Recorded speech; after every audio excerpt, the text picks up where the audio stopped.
A couple of things here before we get started. We were originally slotted about a week ago, still for a 20-minute slot. We got bumped to an hour, so we promise not to be offended if you get up and leave after 20 minutes. So this is our talk. Kind of a couple things here to start off the conversation. Early stories for us when we started a penetration testing company. Things we never thought we would have to deal with. So some funny stories, hopefully you relate. So I think the first thing you should know is we own no rights to any of the images you're about to see. So a couple we do. Yeah, right. If you if we happen to use your image and you're upset about that, you can have half of all the money Josh made. Giving this talk. Yeah. Okay. So who are we? Just a couple of years ago. We'll introduce ourselves here. A couple years ago, this was us. This was actually Josh. DEFCON about 5 years ago. And I'm actually, by day, I teach kind of offensive security, network-based security stuff at Dakota State. And then I work as a consultant penetration testing company. I work as a penetration tester for a company in the Midwest. And then the early stories we're going to talk about here today come from my experiences when I owned my own penetration testing business. Yeah, so this is actually a picture from DEFCON 16.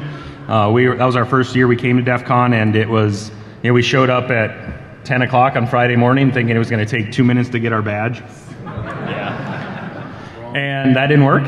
So they said, we'll come back later today. The new shipment's coming in at 3. So at 2:45 we got in line. And they said, well, you were only about 1,500 people short from getting the next shipment. If you remember the electronic badges, they would come in like shipments of 24, I think. That's great. So Saturday morning, be damned, we were going to sit. Like we got to the Riv first thing and sat by a trash can with 2 students from the University of Vermont. And it's so like the running joke is like 4 dudes by a trash can, because people would be like, are you guys really in line? It was like 7:30. Like, yeah, we're getting a badge. We're leaving tomorrow. We're getting a badge. So that's kind of our background. So that was us 4 years ago. This is us today. Actually, this is Josh today. That's real. That's real facial hair.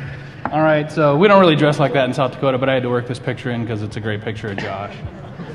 So, so honestly, even if you think our talk is, full of shit, at least you'll get a kick out of our pictures. So, hopefully you enjoy. All right, so we want to start this conversation out with, this overall question, right? So you want to be a pen tester, right? Well, so did we.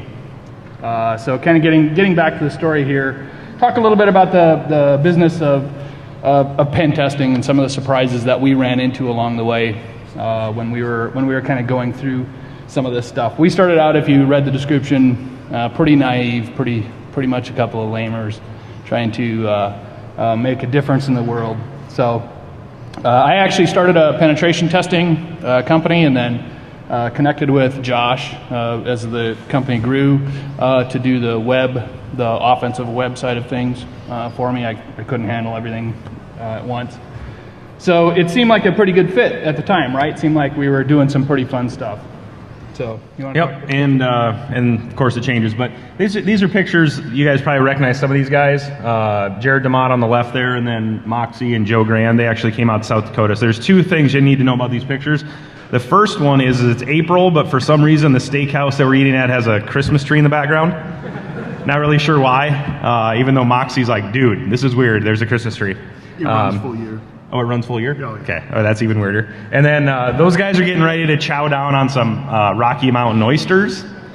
So and that's Joe actually taking a picture of it and sending it to his wife. He's like, I don't think she's going to believe what I'm about to eat. So I think if you don't know what Rocky Mountain oysters are, you can Google it. It's a Google away. Delicacies. I think actually Jared's eating chicken gizzards, but that's not as cool as. Yeah, well, if you come to South Dakota, we'll feed you right. All right. So anyway, we wanted to be penetration testers, and so we did it. We started this with this company, right? And we actually very quickly realized that something was extremely wrong. Something didn't quite add up, right? And we were a little shocked at all the stuff we didn't know about not only the business, about running the business and all kind of the funny things that go with that. So that was the inspiration for this particular talk. So, yeah, so I mean, I think all of us, especially with a technical background, spend your time becoming more technical and learning the latest tools and how to do things, and then you're blindsided by all this, I don't know, BS that you have to deal with, which you guys that have real jobs, I mean, I'm a professor too, so all you guys that have real jobs deal with all the stuff we're about to talk to, even if you're not a pen tester, but if you're a developer or a project manager. If you're a project manager, you're making a lot of this stuff, but... Oh, and then one other thing, this lovely assistant that we have. I'm not sure if anyone's ever had like a Vanna White or like a ring card girl in their talk, but we have one of our students, Mike, is going to help us out today. So hopefully you get a kick out of Mike here in a little bit.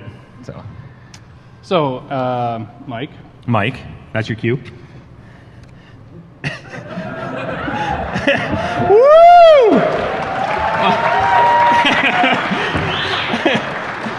This is issue number 1.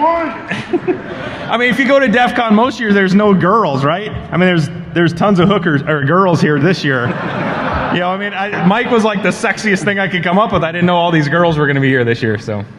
So back to the talk, right? We first thing we thought was basically we would start this penetration testing company and run a couple of tools and make millions of dollars and quit our jobs as professors. It turns out that, you know, chicks don't think that that's very cool. You know, they don't really get that. All right, that'd be good. That's good to know. See, my wife would disagree. So my wife thinks I'm bowling right now. Yeah. So lots and lots of kind of things that we thought were pretty obvious weren't obvious to us to begin with.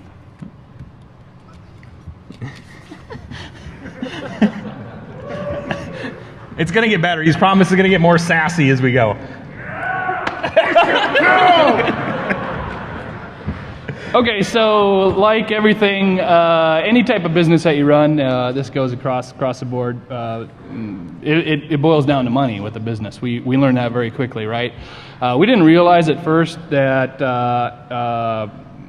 so much of running a business was a money thing. We had a little passion and really wanted to do something and thought that was really all that it took. You know, we thought we were going to get a couple of clients and we were going to, you know, work for a few months pen testing a client and then, you know, cash these fat checks. Turns out we actually had bills to pay, so that didn't really work. Yes, and another thing is like there, you know, obviously there's tons of good open tools. Open tools are very, very, very cheap tools. But something that we found out was even like something as simple as buying a $200 Burp Suite license for all the web stuff that we do. I mean, that becomes like, really? And, you know, somebody's going to ask you like $200? You need $200? I'm like, good Lord, it's $200 for like the tool for the year that, you know, the main tool I'm going to use. So, and then kind of a funny tangent, the company we work for now, when the license for Burp, which is the tool I use mainly, came up, I had like 4 or 5 guys around my desk like, hey, I'll buy that Burp license for you. I'm like, what is going on? Well, the company we work for, they reimburse you. So what everybody was doing is they were throwing it on their credit card and like earning reward points, like in their personal name, and then like the company's reimbursing. I'm like, oh, okay, I get it. So. Issue number 3. So this was a little. There's bit only of a 15 shock. issues. Yeah. This was a little bit of a shock to us when we first started out, right? Yeah, obviously everyone knows you're a penetration tester. You're doing something offensive for a client. You need an authorization form, right? A get out of jail free card, I like to call it, right? So the problem with that was that our authorization form began to get mauled by the clients, right?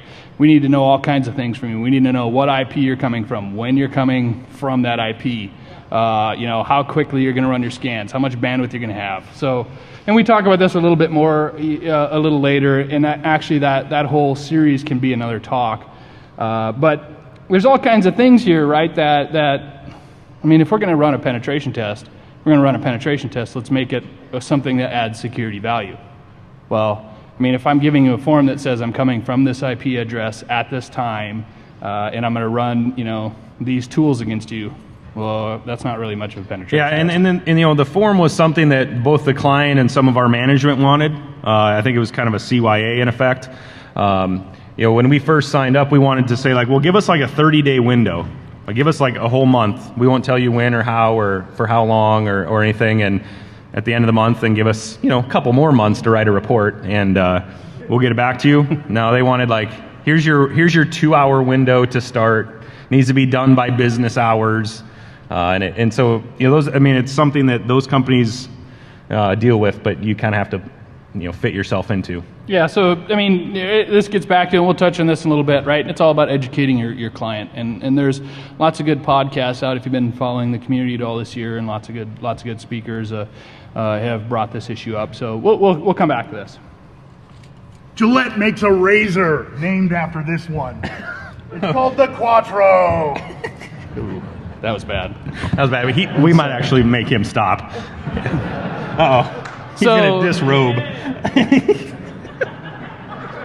It's going to fit. It will fit by the end of the talk. It's spandex. So just in case you can't see this, right, this is down in the corner is a funny little screenshot I found. There's obviously somebody searched in Google, and then we have the Google doing some keyword advertising for us, which is in this case I think love, buy it new, used, and cheap on eBay. So new in box. So obviously, information gathering, it's a huge part of any penetration test. I mean, it's a massive part of anything that you do. It's a big part, obviously, of penetration testing. The problem is that it's really hard to explain to people who are all about the bottom line that you're spending, 6 weeks doing recon on a company, because the payback is maybe a root shell, but they don't really get that, right? So you got to be careful here. It's a balancing act. You need to worry about educating people inside your organization about the value of something like this.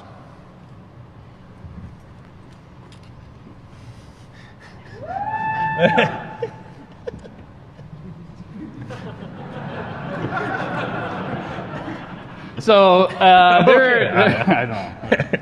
So again, as I mentioned earlier, and I know there's been some great talks, and we've had a number of our clients, who have asked us some pretty ridiculous stuff. If you're a penetration tester, you probably have seen this or experienced this, right? But a lot of people will say, you know what I want? I want a real penetration test. Do me good. Yeah, but don't hit this IP address. Don't go after this box or that service, and stay away from this range during this time, right? All right, that doesn't make any sense. But so obviously it's a bad idea. This is all about educating, which is, I think, again, something we could probably do a whole new talk on, educating your clients about how that's wrong, right?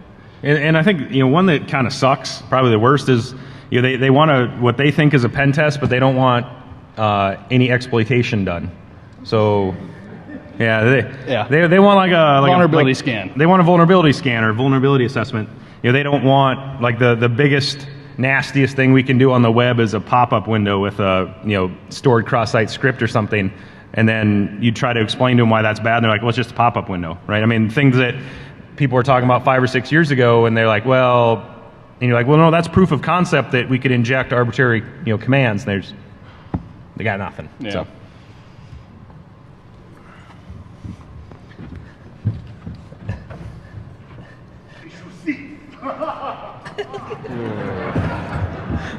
We might have to get rid of him. All right, so this is one I found very early in my career, especially when I was first starting out. I used to get an IP list. It literally was a form that I would get signed by a company with an IP.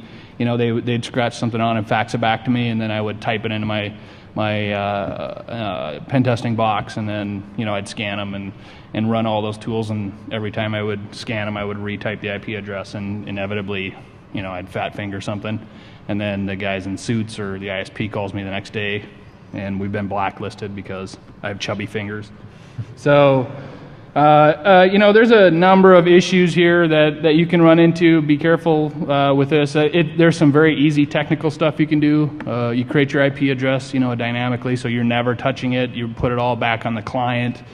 Make them fill something out so it's automatically generated. Use a firewall, obviously, so you're making connections only to your target. All those things take time. So Another one here that isn't on this slide, but we have some smaller clients who actually have a dynamic IP address. So they might fill a form out today for a pen test 6 weeks from now. And you're like, all right, great. And then you'll run that scan and it'll find weird things that maybe you weren't expecting from that client, and you'll write up the report, and life is good, and you'll send them the report, and they'll be like, wow. Yeah, you're owning some XP no service back box, and you're like, this is sweet. This is sweet. You're like, wow, these guys are great. And you give them the report, they're like, that's not even our stuff. And you're like, well, I didn't fat finger it, right? Maybe we're copying, pasting, or we like to just set up like a little notepad files with IPs and URLs. Well, if they have a dynamic IP, if they don't, so now what we have to do is like the day we're going to run the scan, like call up that client, like, is your IP still this IP address, which you've just, obviously sounded the alarm bells that you're about to do your thing. Which should be another issue. Trying to get a client to give you an IP address is way more difficult than you would think. Yeah.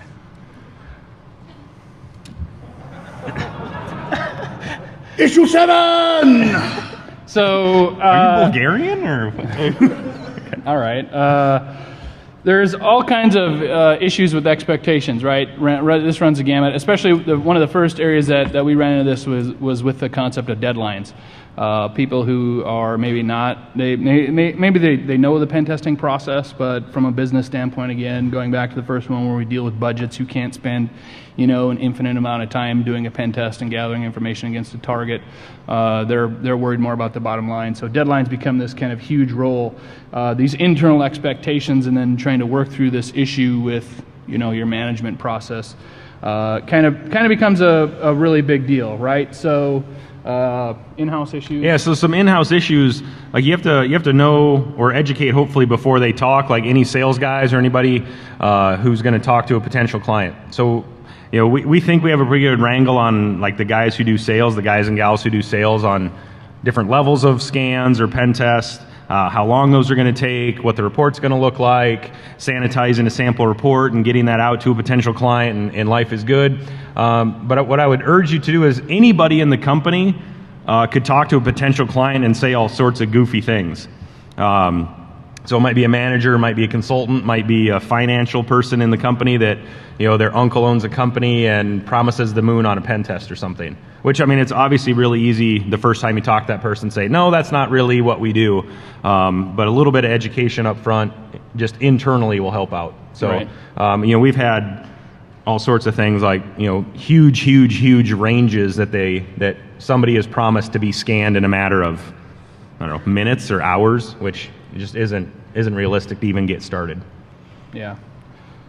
And the other one is, like we talked about earlier, wanting more of a vulnerability assessment than a pen test is, walking right up to the line where, even, you have the Metasploit module locked and loaded and ready to fire, and it'll give you a reverse shell, but, the rules of engagement say they actually want no actual exploitation. So you can show them, well, if we would have pushed this button, it would have done something, which, that doesn't strike home with them at all, so.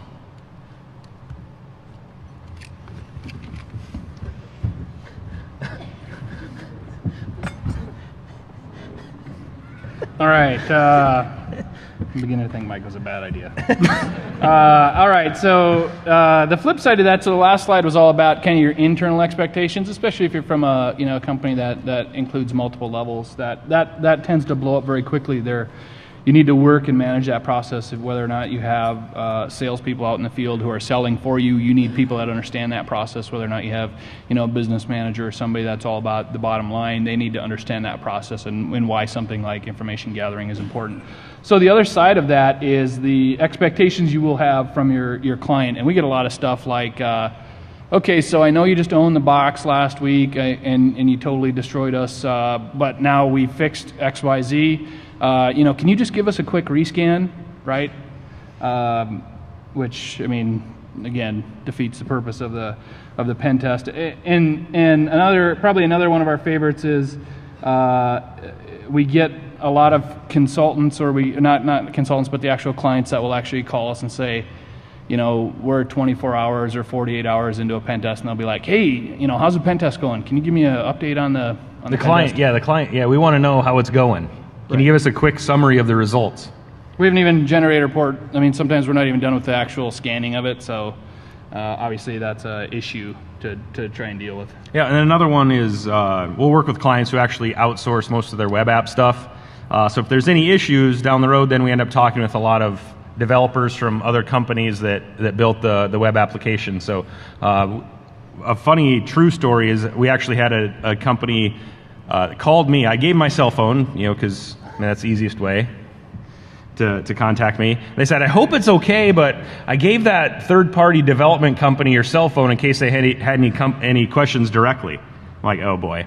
And no shit, I'm sitting in my garage having a beer on like a Friday afternoon at 4:30 and my phone rings, and it like I'm the kind of guy, like if it's an unknown number, like if it says unknown or if it's a number I don't know, I'll actually answer it. It's kind of sadistic and fun for me.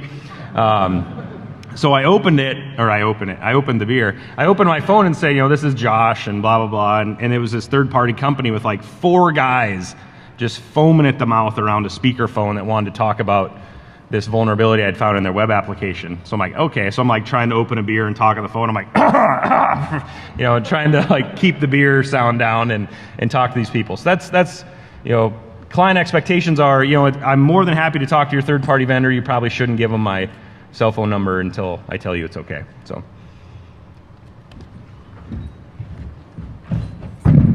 Number 9. Okay. So I know a lot of us are penetration testers in this room, or you're thinking about being a penetration tester in this room, and so everyone starts at a certain level, right? I guess what I want to say here is I know of very few penetration testers that will write their own custom exploits for everything they do, right? There's lots of good resources. We all know them out on the web, but I also know it's very easy to go out and grab stuff from the community, and if you don't know how to audit shellcode and you don't know how to audit the exploits that you're looking at, right? Don't be surprised if you end up with giving away an extra shell when you're using someone's work. So be a little careful here. We've hit this issue ourselves. So. And I had to check to see if what the shellcode did actually did what you thought it was going to do. And if it did something you weren't, then how do you contact that bank or that insurance company or that school district and say, oh, by the way, I know we weren't supposed to do any actual exploitation, but this shell has spawned up, and here's how you should log in immediately and take care of it. I know it's 4 o'clock on a Saturday afternoon, but yeah. All right. So this next issue is number 10. So this was another one from early on, like the fat fingers that I did myself, which was really fun. This is like the first week on the job. Yeah. So I thought I was uber elite and wrote this whois reverse lookup script and let it rip, and it melted down the switches in the ISP, and we ended up getting a bunch of our stuff banned, and it was not a fun phone call to make. So before you start actually deploying your own work, which kind of goes back to the slide we just had, try to know what you're doing.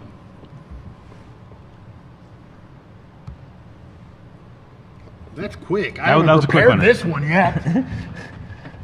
11. So this one is actually one of Josh's early fails, I guess. Yeah. This is all about fails. Yeah, like I'm a huge burp fanboy. Like DAF has done a great job developing that tool, and I was using it, and life was great. And I'd actually used it for 8 weeks. And for all you burp users, in the Spider tool, it's Peter Wiener from Wienerville, Wisconsin, with the Social Security number, like basically an auto form submitter. And I had never ever looked through the actual config of the Spider. I just I changed some of the parameters on threads and some of those things, but never actually looked to see what values it was using. So I think that's what DAF was actually banking on, was to put people in this situation. So we were on the job. We had been on this, not the same job, but been doing pen tests for like 8 or 10 weeks, and a company CEO calls us and wants to know why Peter Wiener has made like 400 form submissions and how classless that was. And I'm like, Okay, I mean, I couldn't argue. I'm like, yeah, I probably should. Peter Wiener, yeah, you got me there. So, Lesson learned. so like anybody else, it's Peter Winter now. I mean, I just from Winterville, Wisconsin. I didn't want to like. Yeah. Daft did? Daft didn't know that mean. Yeah, it said. That makes it even better. in the Queen's English, that doesn't mean wang. Okay. Yeah. Okay. So, yeah. So that was a good one. So like when you load up a tool, especially if it's a tool I knew pretty well or know pretty well, but look through those. So. 12! Your shirt's coming off, right? Yeah. Okay. Yeah. So this one is obviously one you need to be a little careful of. People tend to recycle a lot of data. I think this is pretty self-evident to everybody in this room, but the people you're going to go back and work with or the people you're going to start a company with, they don't always get this point. So when it comes time for a machine to get recycled or something to be turned over and cash out a little bit of equity on, it's not worth it. All right. In this one, you can also be a little bit careful here too, folks. I would just tell you when you talk about your reports, right? Most of you will probably run your pen testing from a box or 2 boxes or a dozen boxes or whatever it is. Those particular things. Not only do you not want them on eBay, right? Forensically, you don't want them on eBay, but the reports that you generate each time, you have to be a little careful, obviously, right? Sensitive stuff. Many of you probably running around, using a great distro like Backtrack or something, but you're running a lot of hacker processes, and if you go back to some of the stuff we just talked about, you're downloading exploits, right? Just be careful. That's all I'm saying. And another one on the reporting side is something that a client always wants to see, before they sign up is, well, what's a sample report look like? You wouldn't imagine, it's hard to imagine the amount of work it takes to sanitize a report and actually have that report still maybe show something that you could do. So we actually went through like 3 or 4 iterations of a sample pen test report, still with the fancy graphs and the pie charts and all the network stuff and the web stuff, but something that we could show a potential client that says, here's the kind of stuff you're going to get, without them saying like, oh, that's the law firm downtown, or Yeah. So it's actually way more work than it's worth. Short of like using the scratch out tool in Paint, which we all love Paint.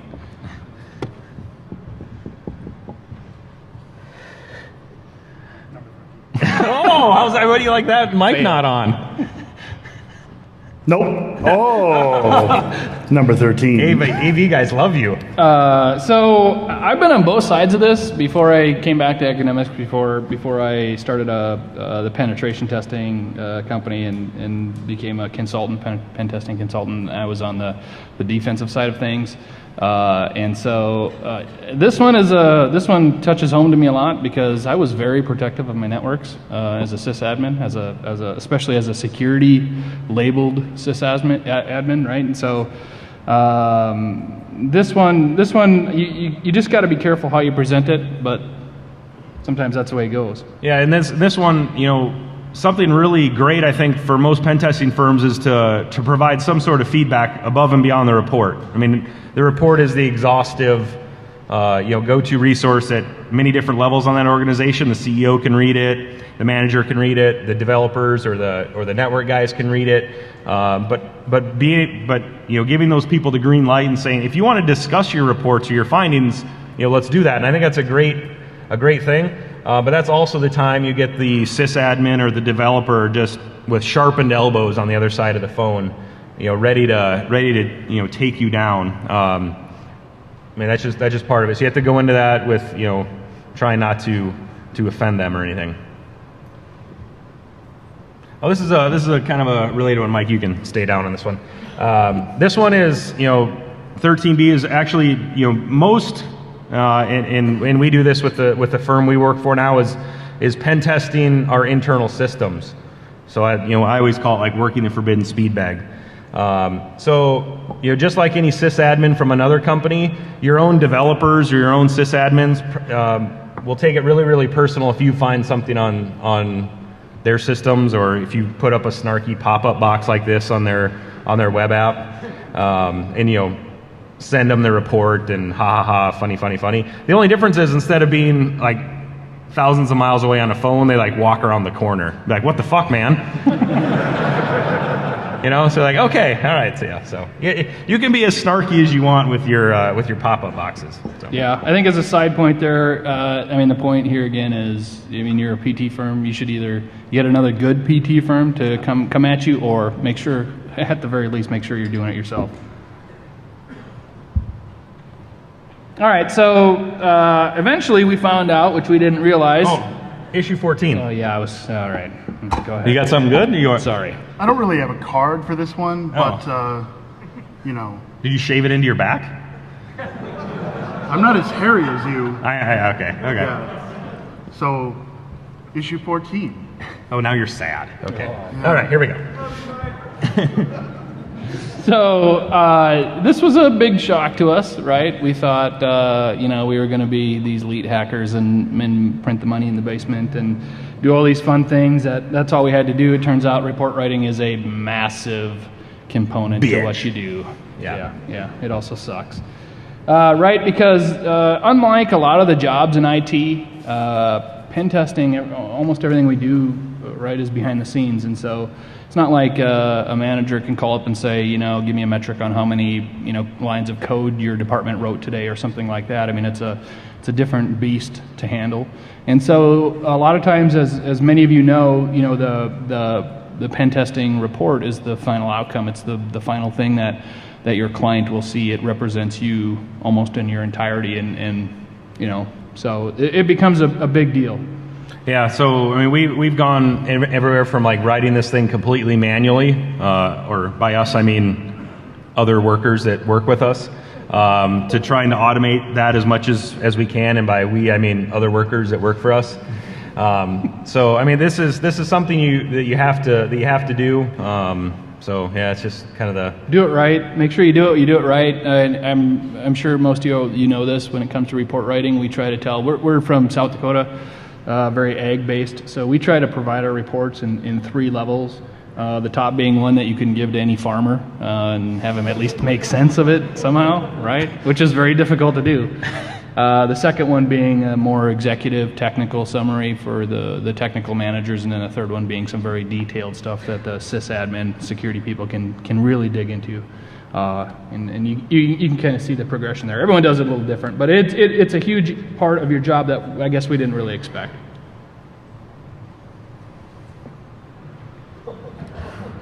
Once again, no card. no card.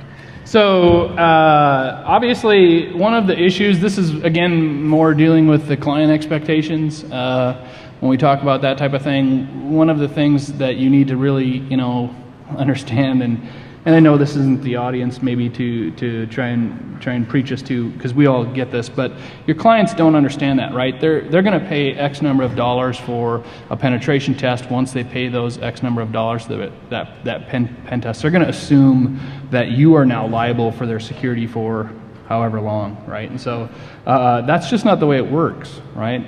So yeah, and I think another one is a company might pay a lot of money for a pen test that doesn't do much.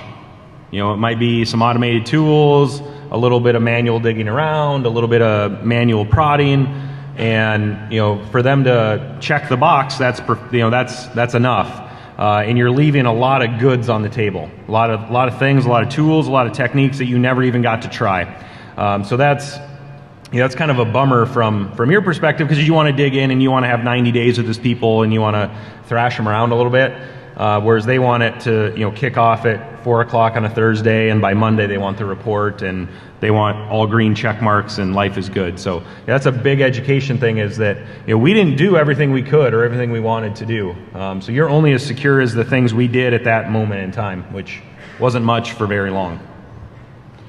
Right. So I think probably the biggest takeaway that we had, for us, the big eye opener as people who started a PT business and now work as PT consultants, in all seriousness, was this concept of the PT that wasn't, I call it, which basically means I'm shocked at the level of education I have to provide to my clients about What you really are asking me for is a vulnerability scan. You want me to, spend a week running some automated tools against you, and then you want to call that a penetration test. But that's not, don't sleep better at night knowing that, because that's not a penetration test, okay?